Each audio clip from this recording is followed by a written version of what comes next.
Greetings! Today's video is gonna be another little quick news video because I found a couple of really interesting things and I wanted to share them with you. Today's items are all from the Holbein brand, so there's quite a few things. First, I saw that they are redesigning their little tool to help you separate watercolor paper sheets from blocks. It's a plastic tool shaped like a leaf. The idea is to insert it between the sheets and to run it around the block to separate the sheet. It used to be this very sort of trademark green translucent leaf. They've made a new version of this tool. Now the new version, they say, is more environmentally friendly. It is made from just about half plastic and half paper pulp. I think that's an interesting idea. I've seen quite a few items now that are made from plastic and a mix of a fiber of some sort. My only concern is that, is it a short-term thing and ultimately is gonna lead to waste anyway? What I mean is, if the little plastic tool in this case, if the plastic leaf that's green is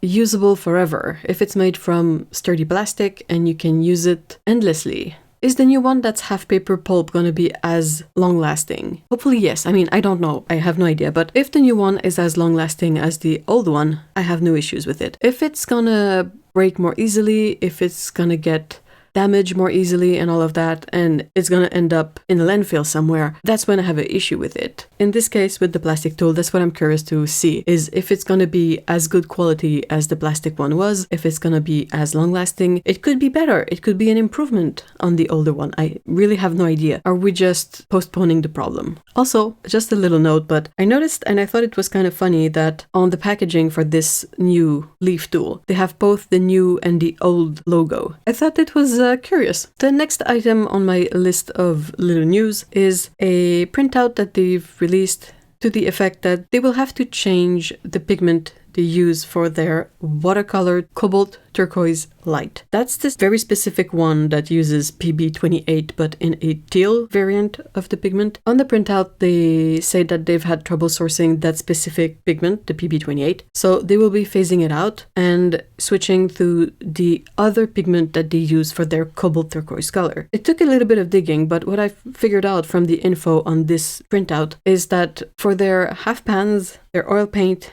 and their pigments, like the loose pigments, their cobalt turquoise color in those ranges is PG50. Little parenthesis, the Holbein half pan and tube are not necessarily the same pigment composition. End of the parenthesis. But anyway, the tube paint, the cobalt turquoise light tube watercolor paint, is gonna switch to PG50. From what I could understand. This new pigment, that is not really new, but this pigment is a bit more yellow than the one they used previously. I don't really know if a lot of people are going to be affected by this change, but I thought it was interesting. It's also going to be interesting to have this color be more consistent throughout the whole line of products that Holbein offers. Now, I don't know if they will also change the name, but yeah, for now, all I know is what's on the printout. And also, I quite appreciate that on the printout, they mention when the color is going to change in terms of batch numbers for the paint tubes. It's a bit difficult to figure that out if you buy online, but it's very precise information and I really appreciate having it available. Third item for today is a very quick mention that their watercolor pencils are now available to purchase from a good selection of stores. I haven't found any that are located in Canada just yet, but you can get them from Jackson's if you are not in North America.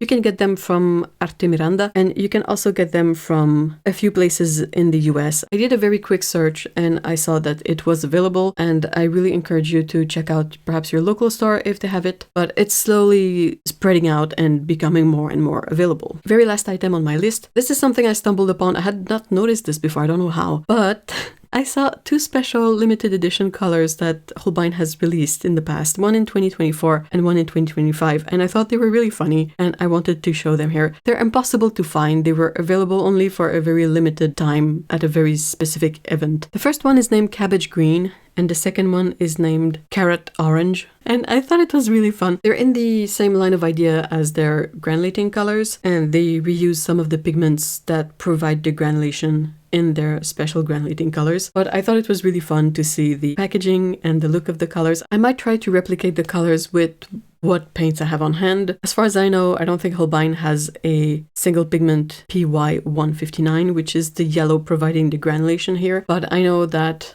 Winsor & Newton has it, and it's really nice, so I might play with that. That's it for this little roundout of Holbein related news for today. I will try to put together more little news videos in the coming days to share some of the stuff I saw online and some of the stuff I just found out about or whatever, and hopefully you will enjoy it as much as I did. So thank you so much for watching. Have a great day. Bye bye.